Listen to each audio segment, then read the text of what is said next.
Today, I'm going to take a look at the Siege of Queretaro. Now, I'm going to apologize up front for any of my mispronunciations, which I assume there will be many. This is a game from the Historic Game Company, which was sent to me by the Historic Game Company and Blue Panther, which does their third-party sourcing, at the request of Steve Kling, who is the owner of the Historic Game Company, the designer, the publisher, who is a very interesting gentleman. He's a lawyer, an author, game designer, publisher, works with some museums, and basically a historian. And he has decided to design games and on topics that a lot of people maybe never heard of, me included. The Siege of Queretaro.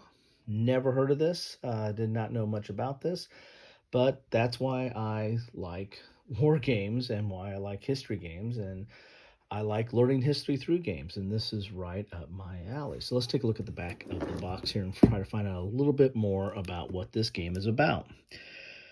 1867, the Juarista army under General Escobedo has cornered Emperor Maximilian and his Mexican imperial forces at Queretaro.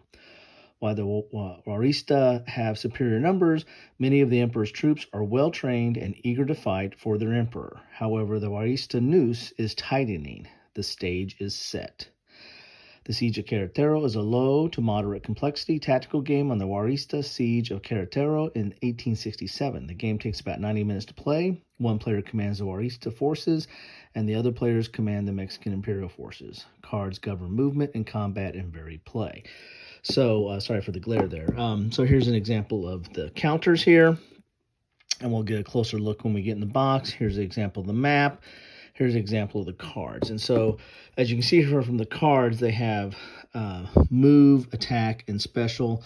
So the cards are going to kind of govern how you get things done in the game. However, the factors on the counters are going to be how you resolve things in the game.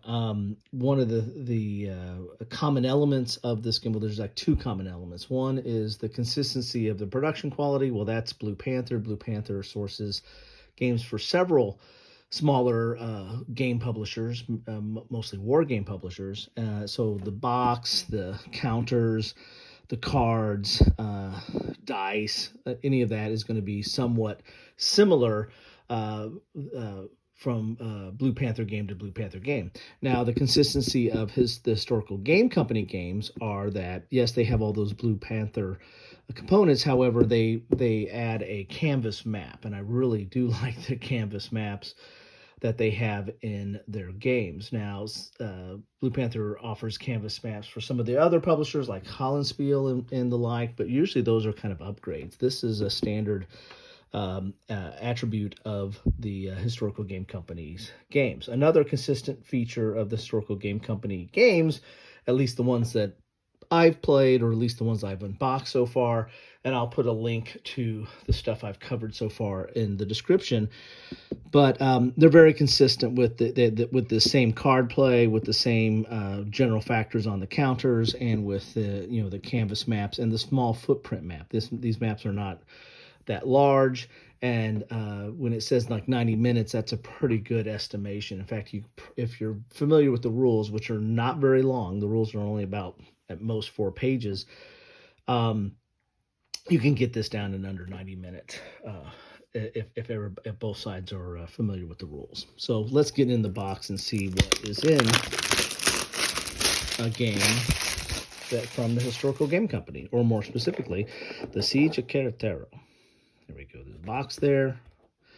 Good sturdy box. Here's the counter mix. Now, there's more counters in here than normal. Normally, it's one spot here, but now we have looks like we have a few more counters here. So we're going to have the two different forces. And we'll also, when we get into the rules, I'll show you what these different factors generally mean. But you're going to have like range, movement, combat, and the like there. and good thick counters. That's a consistency from Blue Panther. Big dice in this one. Some of the other ones I've opened up have smaller dice, but you get a big red one right there. Here's the cards. Let's take a look at those right now. Again, these are going to be consistent with other Blue Panther cards, but they're also, the cards are going to be laid out the same way for, that's just a print holder there, are going to be held out the same way for all the Historical Game Company games. So you see the cards here. You have your move, attack, and special, and this tells you what you can move 7 Arista units and attack with 6, and then there's any special there. So this are the Arista cards, and these are the Imperialist cards here. Now, these are going to have all the same image for the Arista, and then the Imperialists will have all their same image, but the cards themselves are different. They'll have different effects, you know, like 5 and 3 and 2, and no special effects there, and the like. So this is really kind of govern the game on what you can do, and it's asymmetrical in their play. Now we get to the rules, and the rules, as I said, are 4 pages. Really less than 4 because half a page is the terrain effects chart, which has an image, a description, the movement effect, and the combat effect. And so that's going to be about half a page. The rules themselves are laid out in dual column. You have an example of the components here. Here's the counters. You have the attack range, attack factor, defense factor, movement factor, unit designation, unit type that's going to be determined by or indicated by the silhouette. And then you also have the army affiliation there. And on the back is the defense factor. So, as I said, dual column, there's your components, here's your setup, standard fare, here's your sequence of play, which is for all the games I've seen so far from the Historic Game Company is draw, movement, defensive fire, combat phase, and rally disordered units. Then you got an example of the cards there. So you have your draw phase, movement phase, defensive fire phase, combat phase. So those your first 3 phases are half a page, right?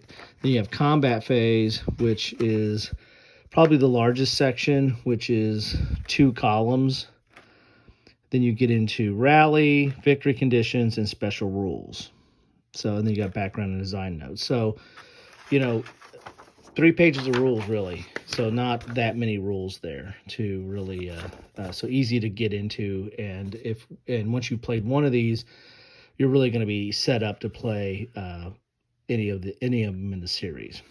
All right, this is the map, and this is one of my favorite things of the Historic Game Company is the maps, because these are canvas maps, so they feel really nice, really good quality there. And the art is nice too. So here is the town. Let's take a little closer here so you can take a look at that. San Francisco. There's the bull ring. Very nice. So here's the Hill of Bells. And then you have your turn tracks over here. You have holding boxes for eliminated units. And there you have it. So, and of course, the terrain is covered on the back of the chart. So that is what you get in a box of the Siege of Queretaro. And I don't know. I like what I see in these games. The things that I like about them are things that fit with my game style. I like rarely covered or obscure or never covered topics. I like that. I like easily accessible gameplay. 3 to 4 pages of rules. It to me is easily accessible, and I like kind of system games because once I learn the rules to one of these games, I'm really going to be in a good position to play any of these games. I just need to figure out the setup and start playing, because every game that I've covered so far from the Historic Game Company has basically had this same kind of setup, had this same use of cards for your move and attack, and the counters have some of the similar designations, and the rules are relatively straightforward. And then of course you have the small maps, and I love the canvas maps. So anyway, that is what you get in a box of Siege of Queretaro. Love to know what any of you think about this game, or any of the games of the historical game company. Again, look at any of the ones that I've listed in the descriptions, but they have a relatively large catalog and increasing catalog, given that I don't think they've been around that long, but quite prolific.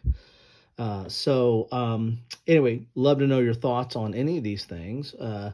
Or do you feel like these that they're too small a footprint, that there's not enough teeth in it or not enough chrome?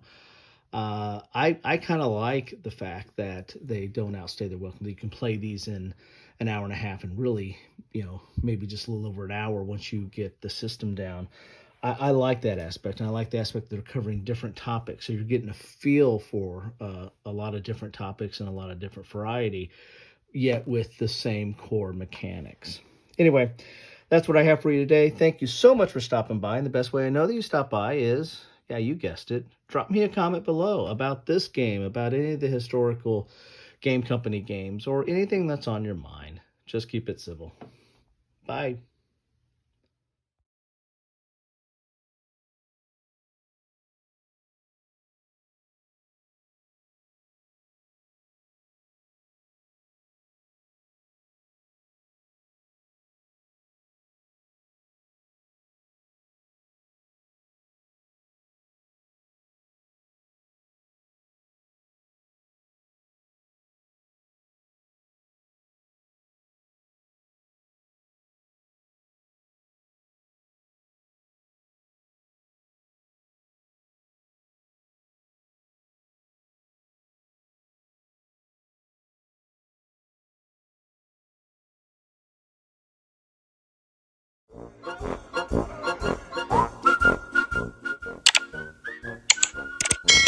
Thanks for watching.